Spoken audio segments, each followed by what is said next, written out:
Salutations à tous, bonjour. Alors, j'avais envie de parler des 6 principes de base qui sont pour moi et pour énormément de professionnels qui sont dans la santé essentiels à un équilibre dans son quotidien.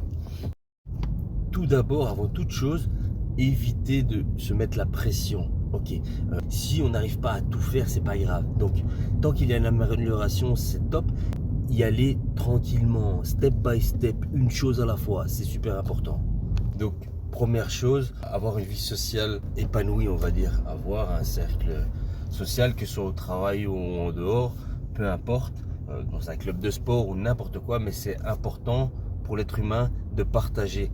Les personnes qui croient qu'ils savent se débrouiller seuls, ça peut être une passe. C'est nécessaire parfois de s'isoler. L'être humain, il est fait pour vivre en communauté, il n'est pas fait pour vivre seul. Ça, c'est première chose, la vie sociale. Deuxième chose, l'alimentation. L'alimentation est quelque chose de super important. L'alimentation a tellement été bouleversée, a tellement été modifiée que le corps ne s'est pas habitué. Ce qui fait qu'il y a des maladies de civilisation comme le diabète, l'obésité et toutes sortes de choses qui fait que le corps ne fonctionne plus correctement parce qu'il ne mange pas comme il l'a mangé pendant 2,6 millions d'années. C'est très important de manger des produits le plus bruts possible. Maintenant, l'huile d'olive, ok, c'est transformé, mais ça reste quand même un produit sain. Il faut quand même relativiser. Il y a différents types de produits, bruts, transformés, ultra transformés. Donc, à vous de voir si ça vous intéresse. Mais manger brut, c'est la base. Se faire à manger, c'est essentiel. On ne peut pas gérer sa santé si on ne se fait pas à manger. C'est impossible. Commander sur internet, acheter des plats préparés, ça peut dépanner. Faut pas être plus catholique que le pape. Ça peut aider. Moi, j'en profite, je le fais de temps en temps. Mais de manière générale, 80% du temps, je mange sainement. Dans le sens où je me fais moi-même à manger. 20% du temps, je me fais plaisir. Voilà. Donc, deuxième chose, l'alimentation. Troisième chose, l'activité physique. Alors, l'activité physique, c'est essentiel. Dans le sens où, encore une fois, depuis que l'homme existe, l'homme s'est toujours débrouillé pour chercher à manger, il a toujours bougé.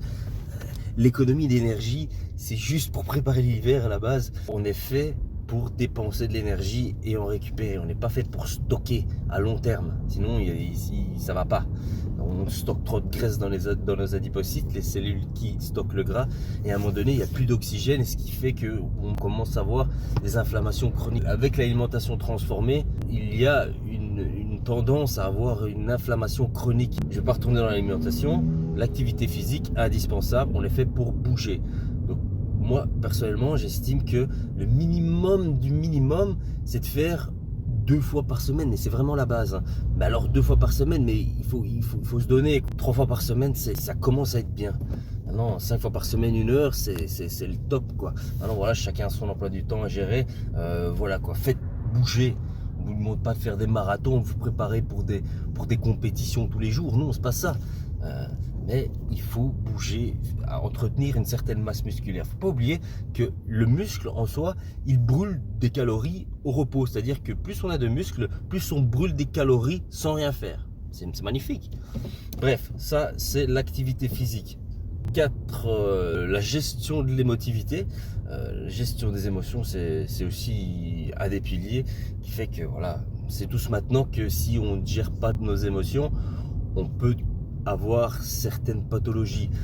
Je ne dis pas qu'il ne faut pas avoir d'émotions ni de stress de temps en temps. À partir du moment où on revient à un état d'homéostasie, à un moment donné, à partir du moment où on revient à un statut calme et en paix, à un moment donné. On ne peut pas rester trop longtemps dans une détresse. Oui, on peut rester une certaine période de temps, mais ça ne peut pas être chronique tout au long de notre vie. Il y a des gens qui sont stressés et qui ne savent même plus qu'ils sont stressés parce qu'ils ont l'habitude de vivre comme ça. Ça, c'est problématique. 5e chose, l'exposition au soleil, à la lumière du jour.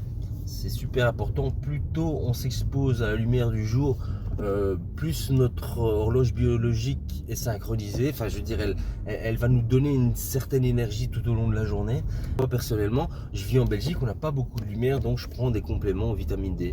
Dernier point, le sommeil. Le sommeil, très important.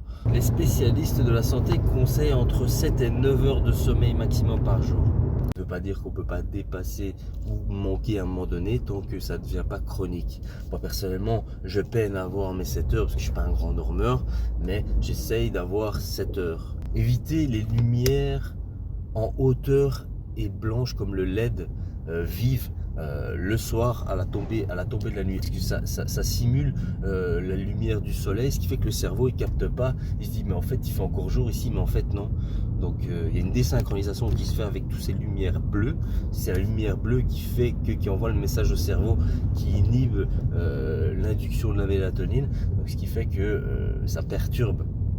Donc voilà, le soir, utilisez plus les lumières tamisées en bas, pas en hauteur, à mi-hauteur ou plus bas, qui simulent un coucher de soleil.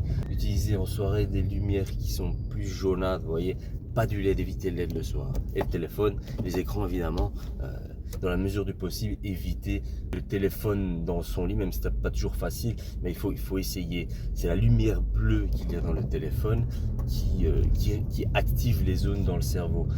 Il y a des filtres sur les téléphones, mais bon, faut voir si c'est efficace, quoi. Donc voilà, peut-être que je ferai d'autres vidéos. S'il y en a qui veulent que je fasse des vidéos plus en détail, il faut savoir que je ne suis pas spécialiste. Je m'intéresse à certaines choses, mais je ne suis pas spécialiste dans ces domaines-là.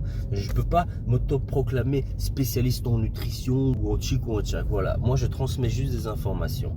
Voilà, je vous souhaite une excellente journée et peut-être à plus tard, sans doute à plus tard, peut-être à bientôt. À plus, ciao.